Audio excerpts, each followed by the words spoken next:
Let's go. Hey everybody, it's your girl Charlene with Soul Sisters Talk, and welcome back to another one of our podcasts. I am super excited today. It has been a minute since I have done a video podcast.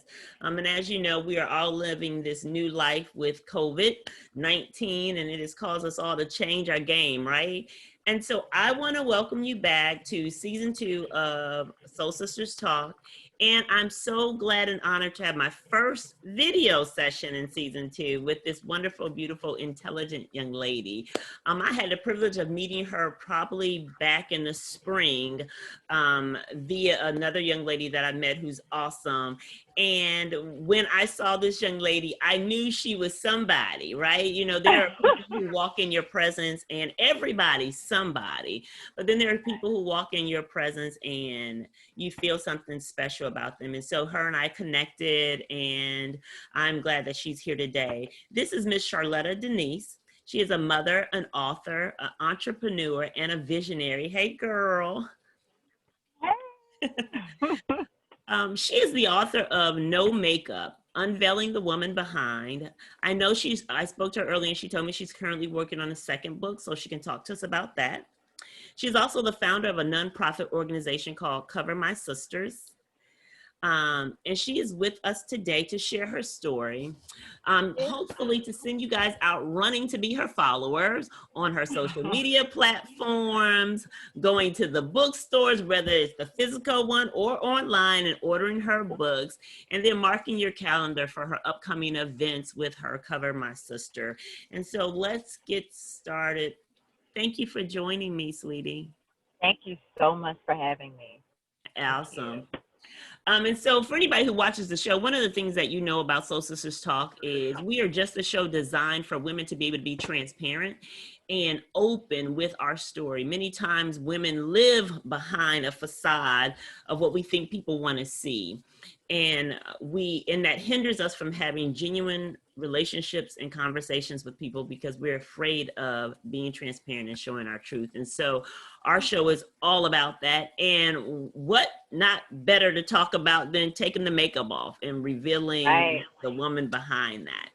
And so, Charletta, we got a chance to talk. And I mean, we talked, right? Like, I thought we was going to do like 10, 15 minutes of getting to know each other. But Charletta's story over an hour. Yes. Her story is amazing. And she has so much to share.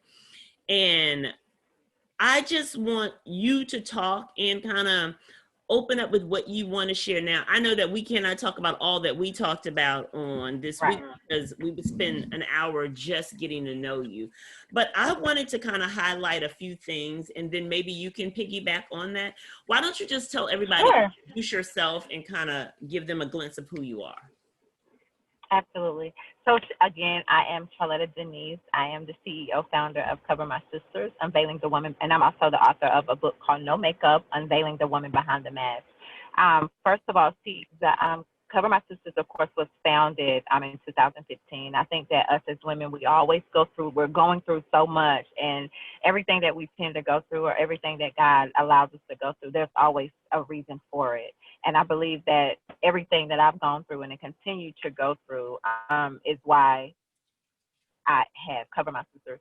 We basically specialize in domestic violence. I'm very big on domestic violence for women. Of course, I experienced it. I watched it all of my life with my mother. And my heart is just shaped for domestic violence women. Also, I would say underserved, just women that may have had a hard time just struggling through life and trying to figure out their why. I am a mother, of course, of 7 beautiful children. I have 4 boys and 3 girls. I'm 34. I don't know. What else should I say? Wow, you're a baby. Well, you know, and you looking good, honey. I'm a baby with babies. Let me tell you what, y'all, she got the snapback body because when I met her and she was like, she got 7 kids. I'm like, well, what is the problem? Because I only got 4. Why I'm looking like this? But look, so when you go follow her on her social media platforms, you can be like, she lied. She had no babies come out of that body right there. But I see that you are repping your organization. I see your hat. Yep. We Cover both My got our Sisters. shirts on representing Yeah. our businesses. Yes. And I think Yes. it's so important because you said you didn't know what else to say. The wonderful thing is when you walk out in the public and like your shirt says what it says, someone's bound to ask you, what does that mean? What does it mean? Yeah, I And get that a lot. you get to like start a organic conversation with someone. And Right. so, thank you for being a smart investor in your future and how you are taking your future in your hands and defining what you want it to be. When we got a chance to talk, you told me about growing up Mhm. and the challenges you had. Now, we all have a story, we all have challenges. But as you were sharing your challenges and how you took what your struggles were and decided, I want to create something to bless someone else, can you give people just a little glimpse into what childhood was like for you and some of the things that you experienced? Yeah, sure. So one, I grew up in a home, mother and father. I tell people all the time, just because you may have had both of your parents in the home, you can still be a motherless daughter or a motherless son. You can still be a fatherless daughter or a fatherless son, and you grew up and you have both of your parents in the home. I grew up in a very bitter. I would say it was a bitter home. My dad, to me, was a angry man. I used to think of him as the devil. I hated my father. It sounds so harsh, and the more I say it, it's like, I don't, that doesn't mean to be the term, but just being transparent and being honest, that was Absolutely. there. He was a cheater. He cheated on my mom extremely bad. He beat on her as if she was just a regular person out here in the street. So it grew so much hate in my heart towards men as a whole. Just because of what I watched my father, I hated men as a whole. Um, we were church goers. We stayed in church. I knew on Sundays, no matter what, we was going to be in church. I had kind of formed a different God because of the God that I was introduced to. I didn't like him. I didn't feel like I always felt like things were different. I'm the baby of three in my mom for my mom. My dad has a bunch of children, but in the home, I was the baby of three, and I've always kind of felt like I had to fight my way through. Hello, I'm the baby. I'm supposed to be extra this or extra that. I'm the baby too, so I understand. Yeah, so that Of baby seven. thing. Well, eight. How I many is want to eight of be us? that. Yeah, right. That's what I didn't even realize I was like that. They would just be like, Yes. Charlene, you saw. I'm like, really? No, I'm not. But Really, I was so all of that because you're trying to get all of that. When my mom went to her first, and on one of the pages in the book, the first thing it says is 6 weeks postpartum. When my mom went to her 6 week checkup, she found out she was pregnant with my sister. So any mom, first time mom, you've already at your 6 week checkup with your 6 week old, and then you hear you're pregnant again. That's not an excitement. You're not going to be excited about that. I mean, come on, I wouldn't be. So I felt like in my mind, I felt like I've been fighting since then, wow. because my father, he would always use this term. I was good after Crystal. Crystal is my sister. I didn't want any more. So it's like I had my boy and I had my girl, and here I come just pop up on the scene. So to them, it was funny, but I've never laughed. Even today at 34, it's still not funny. It wasn't never funny to me. It's to know that I was the accident, or I was the pop up, or I was the oops Girl, child. you were You know, purpose. You were girl, purpose. and I'm telling you, it'd be those ones. It'd be the ones that are overlooked, underlooked, the ones that are not paid attention to, or the ones that seem to be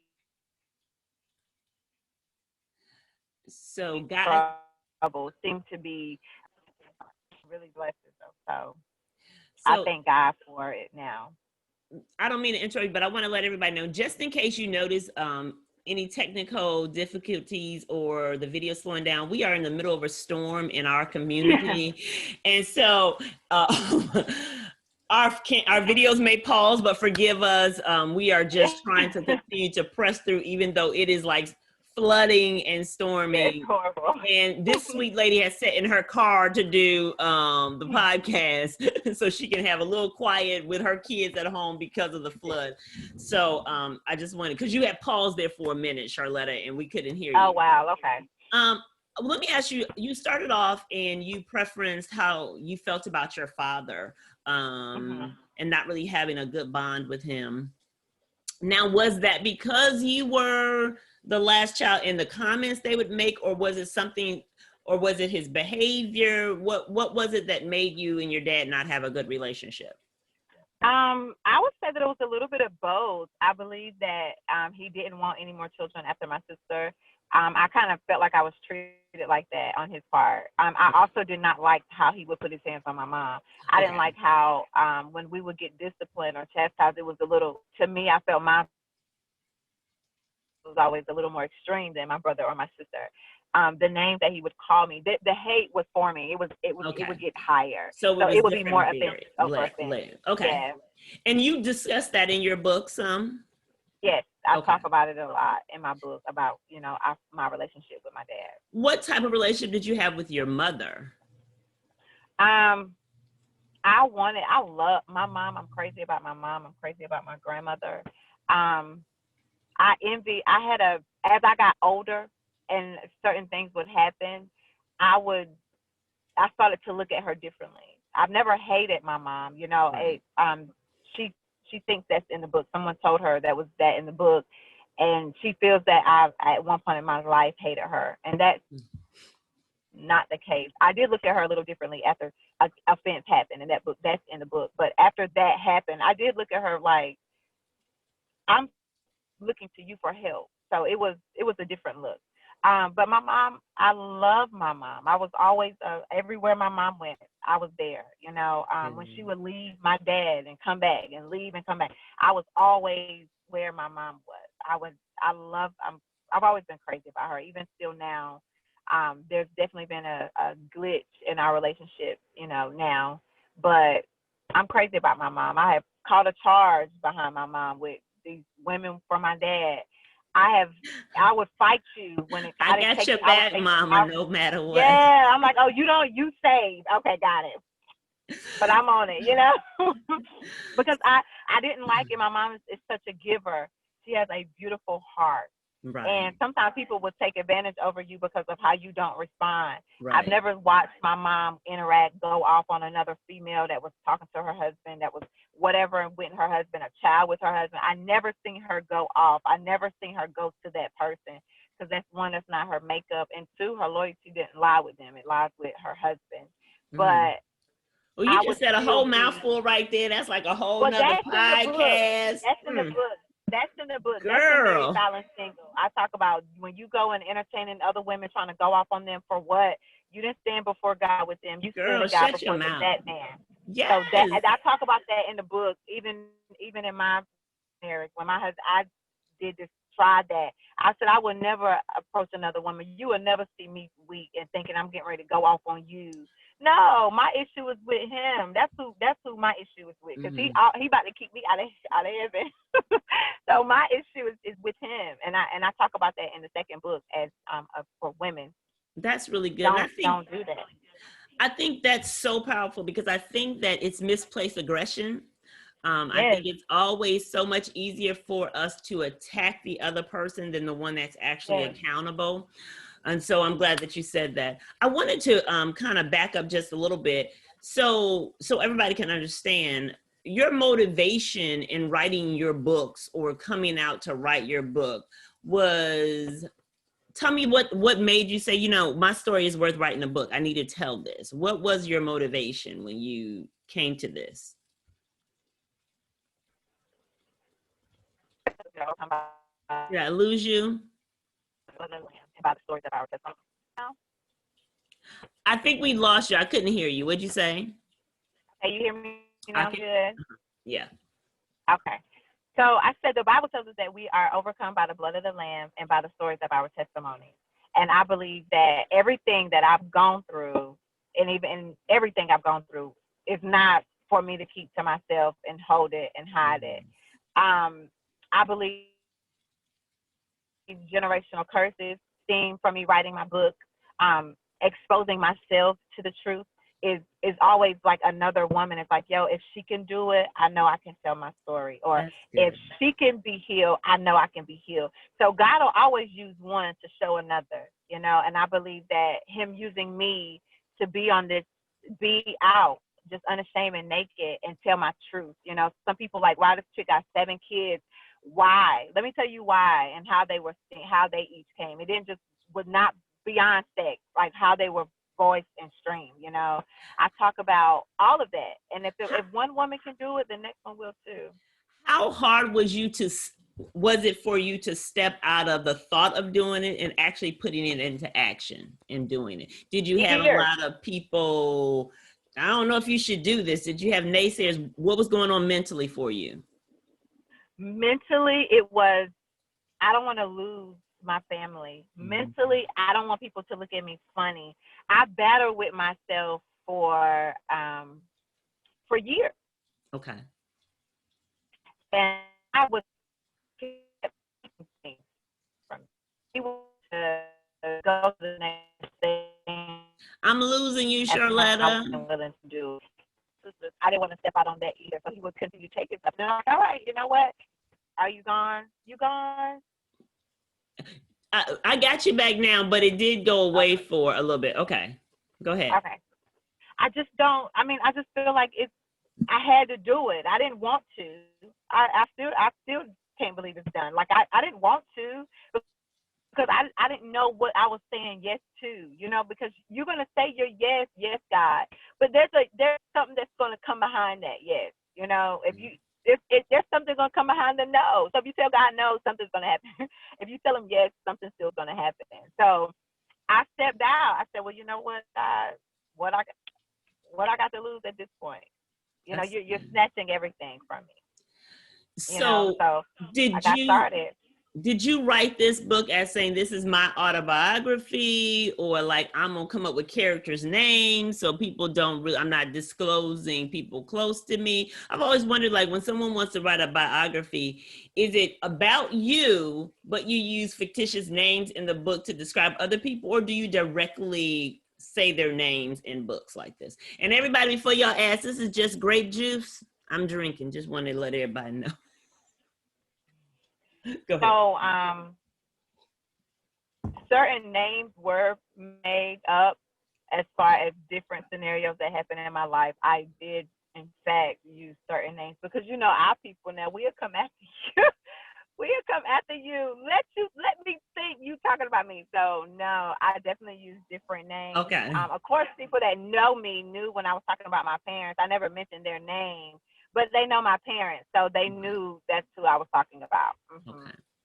So that's powerful. Let me ask you, what was the most adversarial thing that you had to experience once your book dropped? Like, did you have anything where someone was like, I can't believe you told this, I can't believe you shared our privacy? Or were people like, you know, you go girl, you rock? That face looked like, So I got both, you know, and I'm not even gonna say both.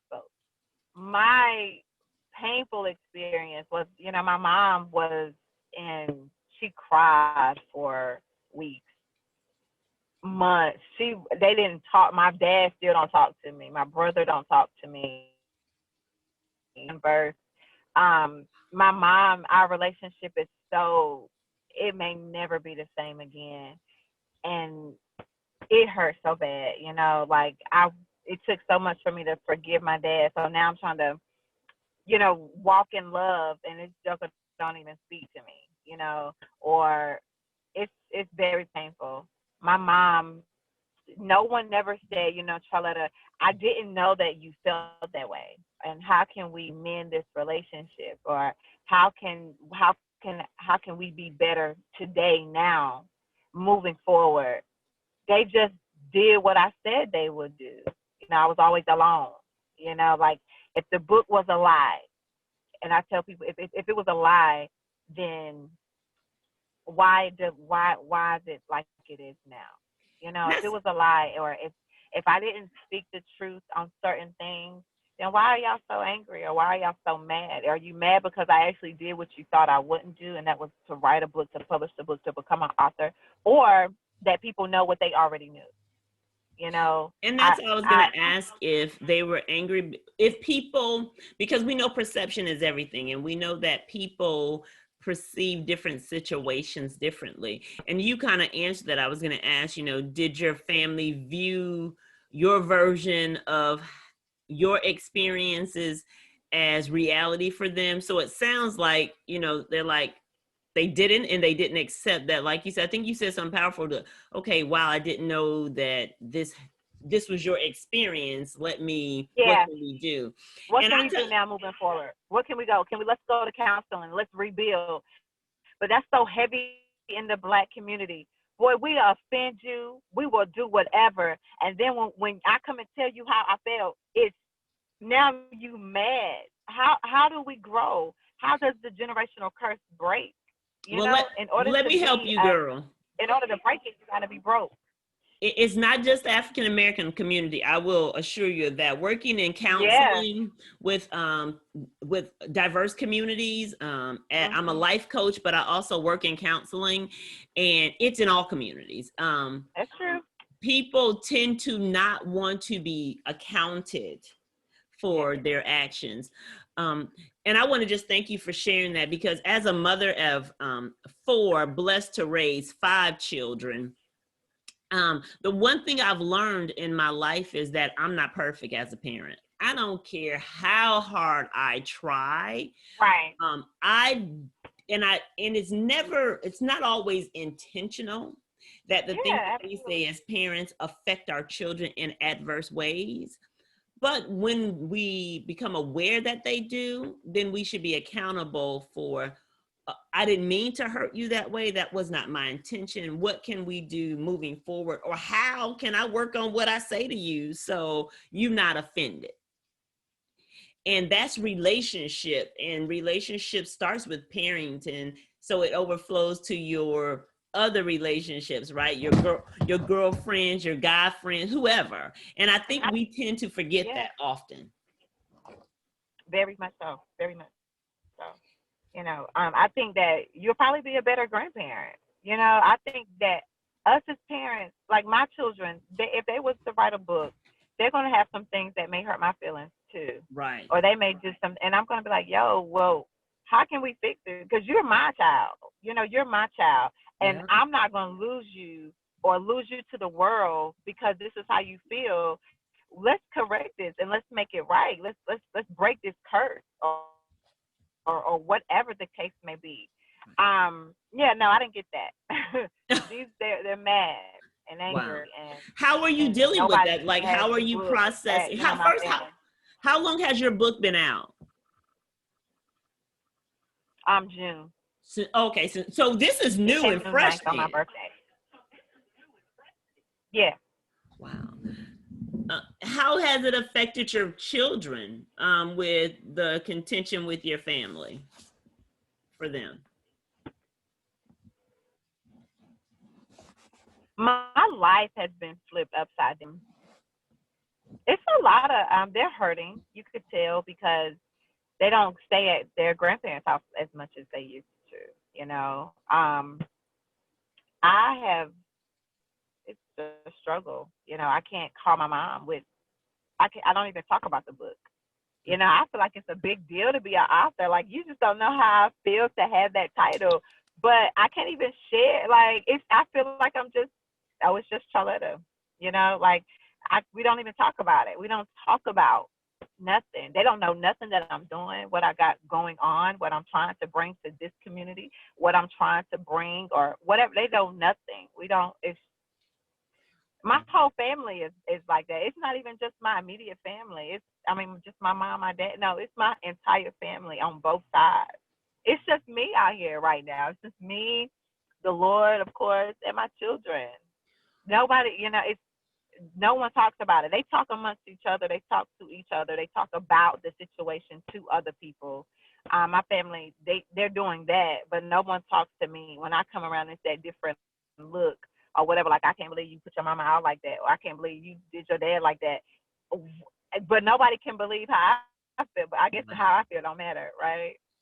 So it's painful. It's very lonely. It's a very lonely road that I'm in right now. It's very, very lonely. Um, Well, I will would I say, do it again? Absolutely, I would. It ain't about who being mad at me. It's not about my mom. Y'all, it's not about y'all. It's about my deliverance, and my girls will never live the life that I live. And because of me being broke and trying to save y'all, that I pass this down to my children. It's bigger than me. It's bigger than them. I have 7 children that I have that will come from a healthy mom, that will come from a healed mother, and they will not have to fight the curse that I wasn't willing to break. and that's powerful, and never knew that talking about that part would lead to, the pain that you experienced, even after writing the book. You experienced the pain when you were growing up as a child, and then you're like, okay, now I'm about to free myself, and you find yourself in some of that same cycle of hurt.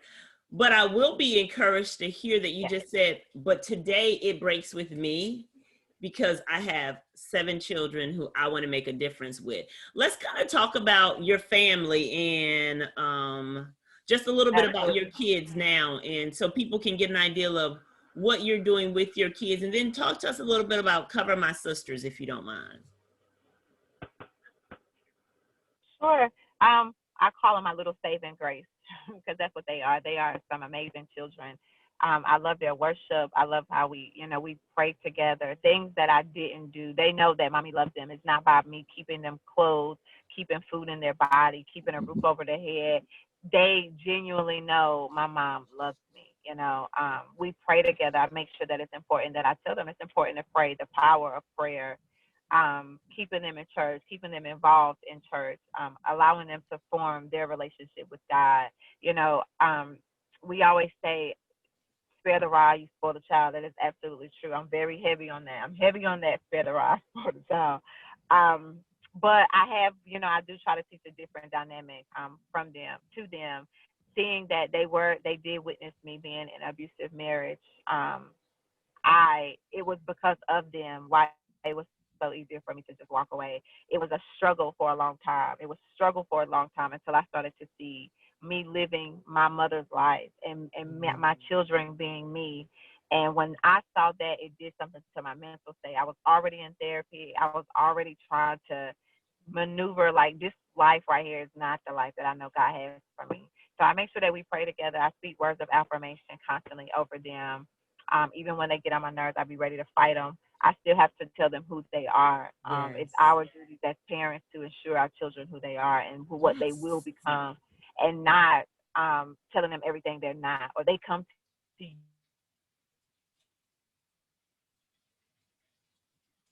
I think we lost connection again.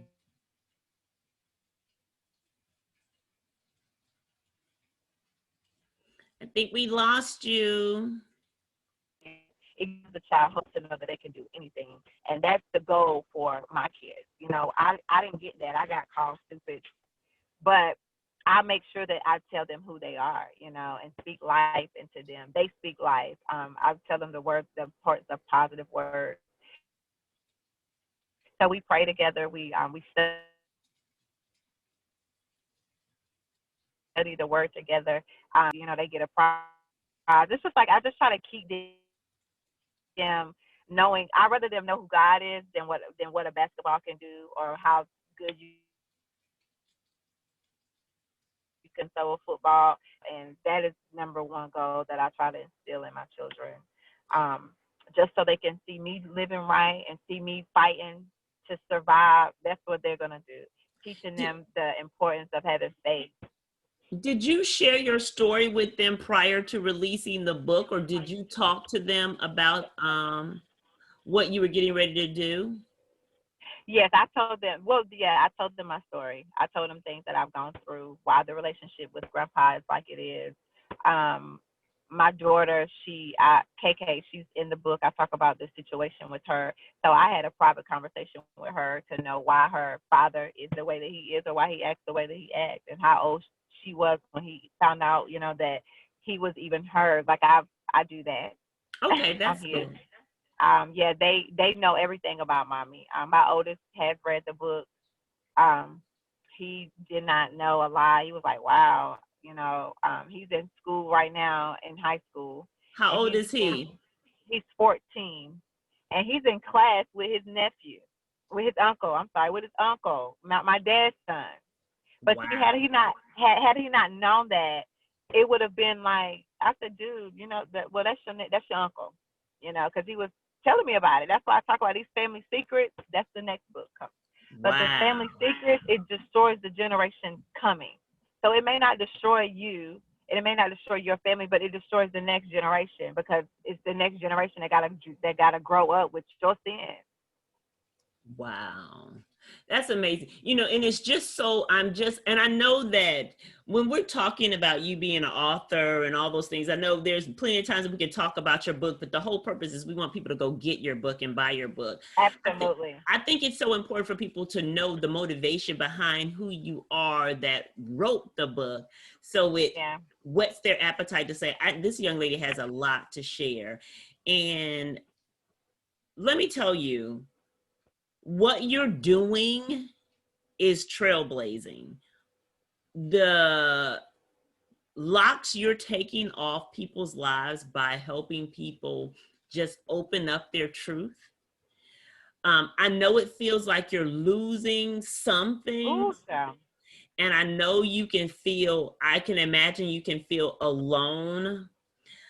But it is so encouraging, even in this space that you have been able to wrap yourself in God's peace and say, I know you did not bring me here to leave me. So there's got to be something on the other side. And I want to encourage you that, first I want to say, I'm sorry that you've had to have those experiences.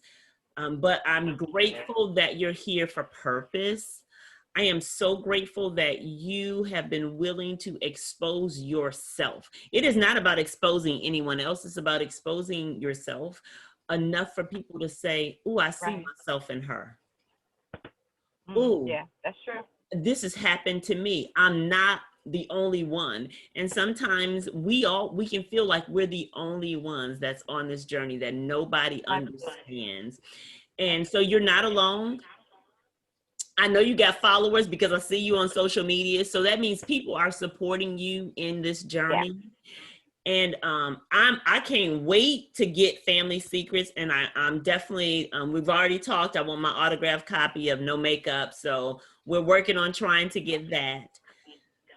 Tell us really quickly the ages of your children and when you had your first child and what I think you said 14 is the oldest? Yes, Jaden's 14. I was about 20. Caleb is 13. I was about 21. Caden is 11. I was about 23. 24 is Jada. She's 10. I was about 26. I have Landon is 8. 27, no, 29. I'm sorry, 29. Caleb, Logan is 5. And then 30, Skylar, she's 4. I can't even wrap my mind around how you have made it this far.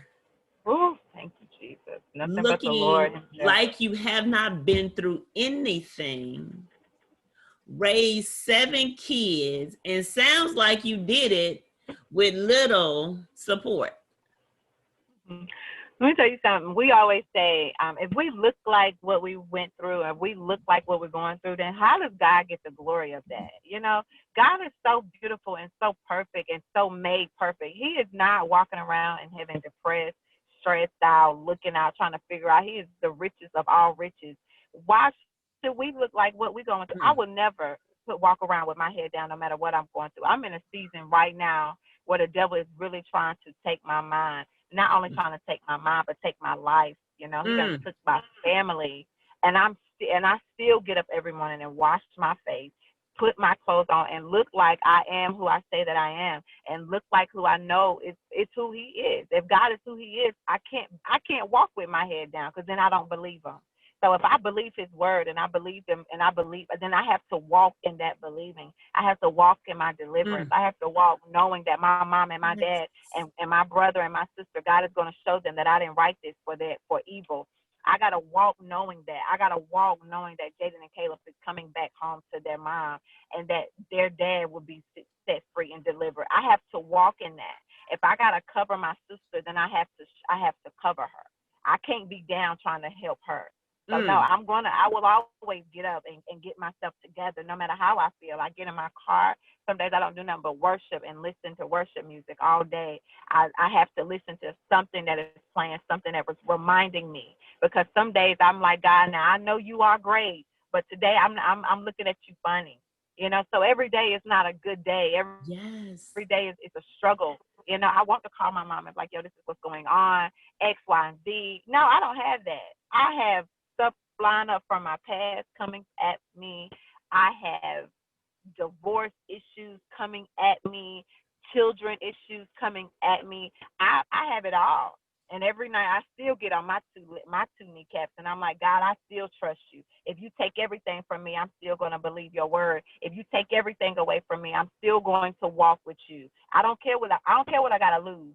Just keep me here. If I can help one more person, then I've done what I'm supposed to do. If I can see my children set free, then I've done what I was supposed to do. If I know I didn't birth a child of hell. So if I didn't birth a child of hell, I got to do things that I don't want to do. I got to love people that I don't want to love. I have to do all of that because I have a goal. I got my eyes on something, So you can't look like what you're going through. No matter what you're going through, you don't look like it. If you trust God, then you walk in your trust. Girl, that is a word that is going to bless somebody right there. And we forget about that. We forget that you're not what you're going through. You are who is in control of it. And so when you mentioned in that about Cover My Sisters, tell me a little more about that nonprofit organization and how we can, these viewers can get connected to following what you're doing with that. And if they need resources, how can they connect with you? Yes, so of course, Cover My Sisters, we feed the homeless. I'll say underserved. I have got to stop saying homeless. The underserved, we feed, we clothe. I do a lot of speaking engagements where I go and speak to women, domestic violence. We are trying to partner with different partnerships on resources for domestic violence women. One of my biggest goals right now is that we're trying to build an apartment complex just for women that could come into my organization. And under the organization, I need to stop saying my too, but under the organization. All right, girl, take ownership of your stuff. And, right, but one of my mentors was like, you can't be saying my, and I'm like, well, it is. But anyway, mine means I value this. Mine not being. Mine means I got it out the mud. Mine not being absent of no one else's support, because it takes a lot of people to run it. But mine being like, this is my baby, and I hold this deal. I got it out the mud. 110%. That's right. So I accepted mine. Look, I accepted mine. Well, my organization, and we will help get them jobs. I want to partner with other places where we can help them get them back on their feet, so they don't have to go back to their abuser. 97% of women go back to their abuser. I mean, I almost went back because it's like you feel more safe at home. There's food there. That he might be sorry and beat on you, but the bills is gonna get paid. That you have a roof over your kid's head and you're not staying at other people's homes. So I'm trying to get in there and eliminate that, so we can help them, put them in counseling, going to school, learning a trade, working for themselves, like whatever it is that, they feel like that's in them and that has been shut off for years. We trying to get in to do that. If there is a domestic violence case in the sons, a lot of times the boys will have to go to a male shelter. So I'm trying to get in and figure out that why is that, and how can we eliminate that, where a mother can have her children going through anything any mom wants to be with theirs. I had to be with all moms. I wouldn't go to a shelter whenever I went through my domestic violence case.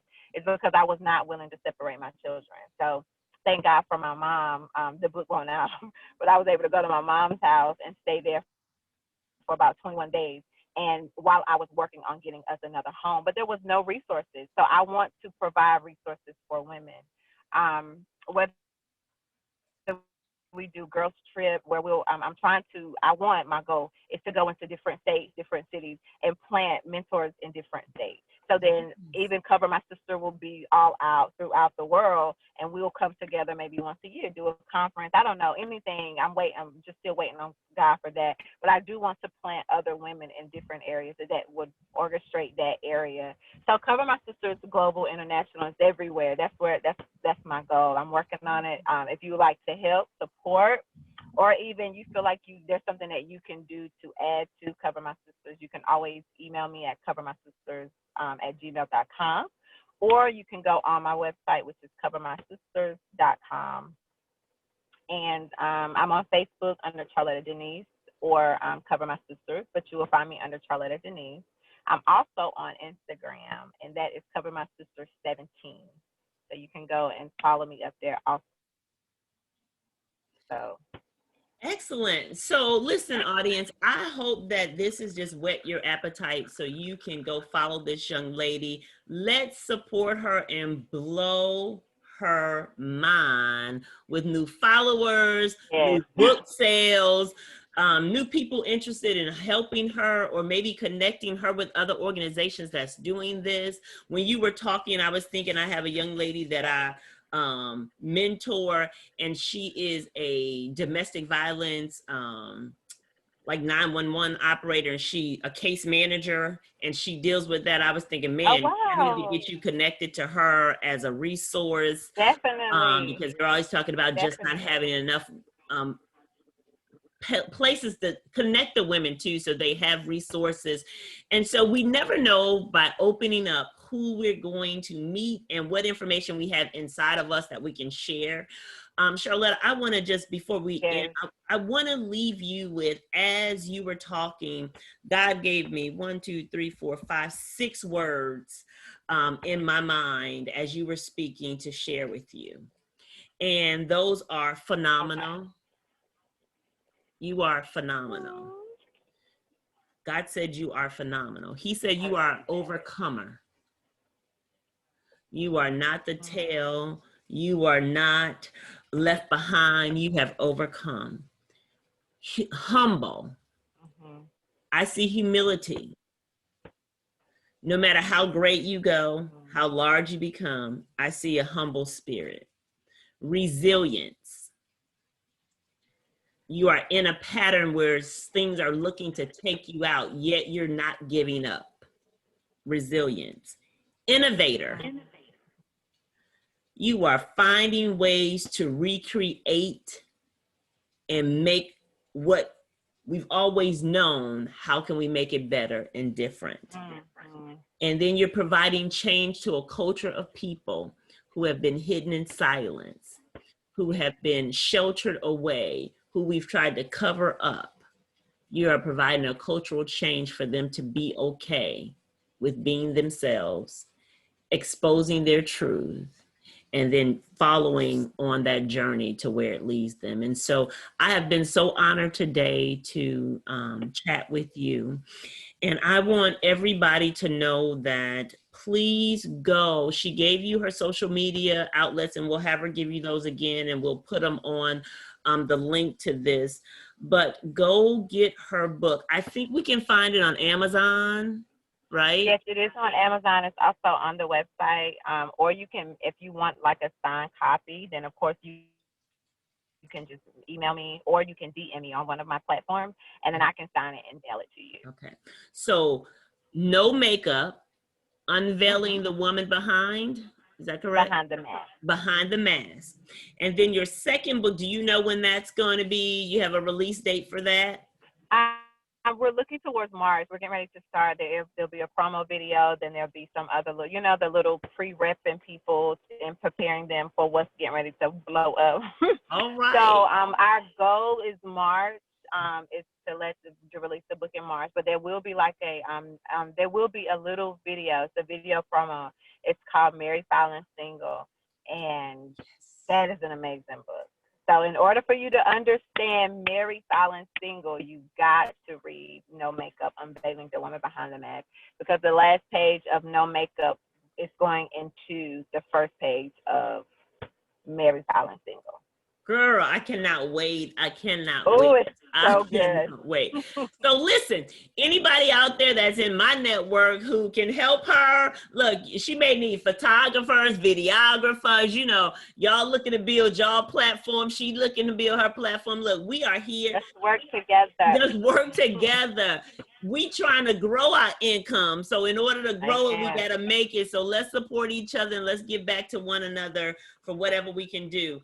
Do you have any events coming up with Cover My Sister that, you know, you want people to know about? Thanksgiving Day, we will be feeding the community of Johnson County, which is in the Smithfield, Clayton surrounding areas.